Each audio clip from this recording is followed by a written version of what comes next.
O Brit Milá é um preceito da Torá, na qual Deus ordena realizar a circuncisão de todo menino judeu. É um dos rituais mais sagrados. Significa um ato de fé, acima da lógica, mantido através das gerações. Trata-se de sinônimo de uma aliança viva e eterna entre o homem e Deus, o primeiro pacto entre Deus e o povo judeu. É costume que seja realizada no 8º dia de vida do bebê. A circuncisão tem sido praticada desde que Abraão assim foi ordenado por Deus.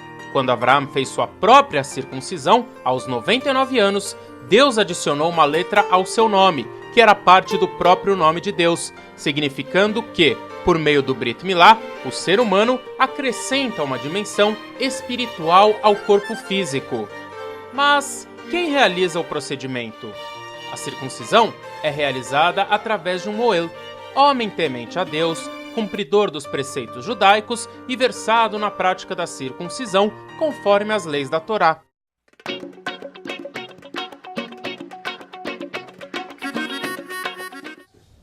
Olá, hoje a gente está aqui com o Miha Gamerman, ele é moel, e a gente vai conversar um pouco sobre Brit Milá e sobre como funciona esse procedimento, e ele vai contar um pouco o que um moel precisa ter para poder realizar esse procedimento. Então, Miha, obrigada primeiro por receber a gente aqui na sua casa. Obrigado a você e aos espectadores.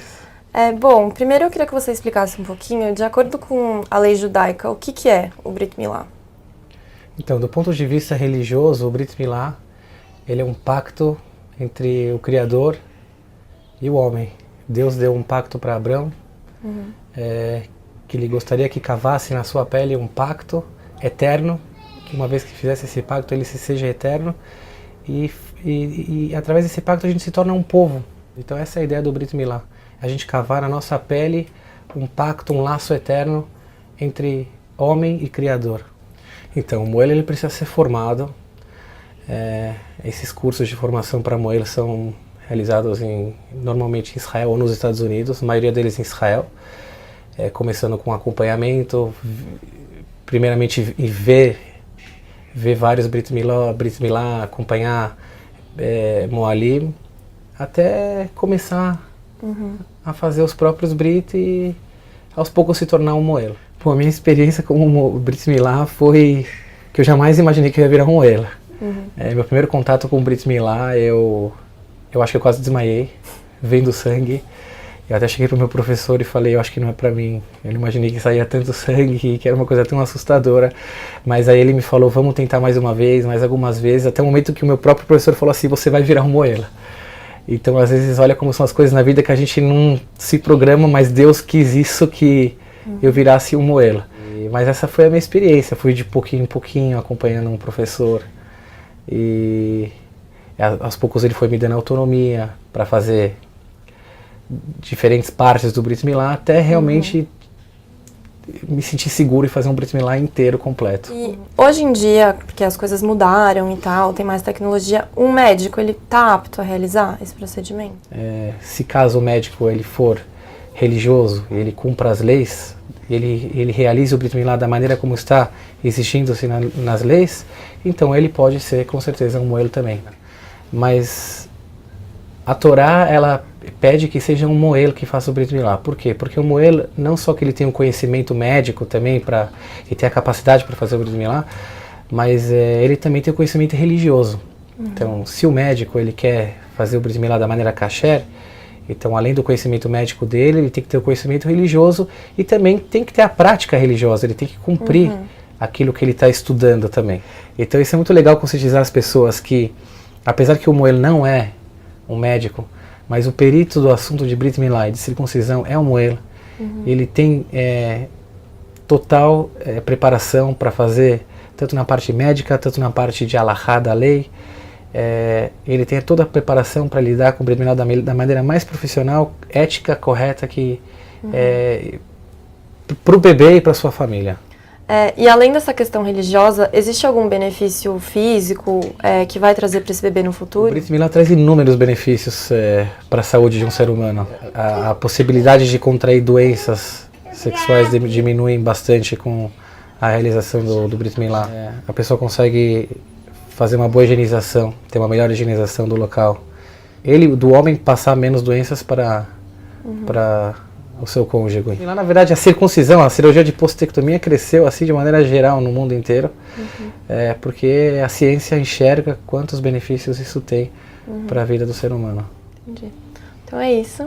Obrigada. Muito obrigado pela oportunidade, para você e para todos os espectadores.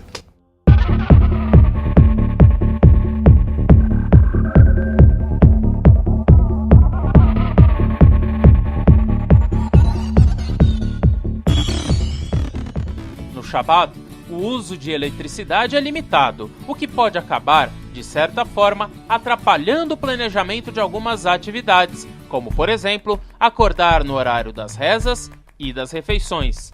Com o aplicativo Shabbat Alert, acordar sem atrasos não é um problema. O app permite configurar um despertador que toca pelo tempo que o usuário determinar, sendo pausado automaticamente após esse período.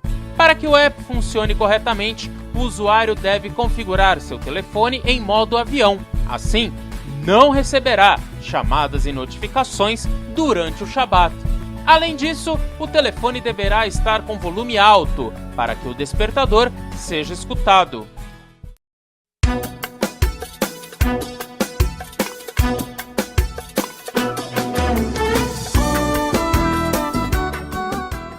Rabbi Yitzhak Luria, mais conhecido como Arizal, nasceu na cidade velha de Jerusalém em 1534. O sábio destacou-se por seus estudos místicos da Kabbalah e por possuir um elevado nível espiritual.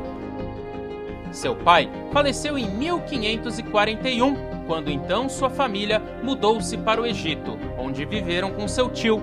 Aos 15 anos, seu conhecimento em Talmud já tinha superado todos os sábios da região. Embora fosse casado, passou 7 anos em quase total reclusão com outros estudiosos, desvendando diversos livros de Torá, inclusive o Zohar, o mais importante sobre a Kabbalah e misticismo judaico. Atingiu níveis ainda mais elevados de santidade, em uma casa perto do rio Nilo, onde isolou-se para dar continuidade a seus estudos. Dessa maneira, tornou-se digno de inspiração e profecia divina, tendo o privilégio de ter sua alma ascendida aos céus todas as noites. Em 1570, após ter atingido um nível extremamente elevado, Eliyahu Hanavi lhe disse que tinha chegado a hora de sair do Egito rumo a Tzfat. Ali, ele encontraria Raim Vital, o homem a quem ele transmitiria as chaves para a sabedoria. O grande Arizal faleceu com apenas 38 anos, mas, apesar disso, deixou inúmeras contribuições para a comunidade judaica mundial, desvendando os mistérios da Kabbalah, tendo suas canções e rezas introduzidas no Sidur, além de ter sido fonte de inspiração para o Hassidismo.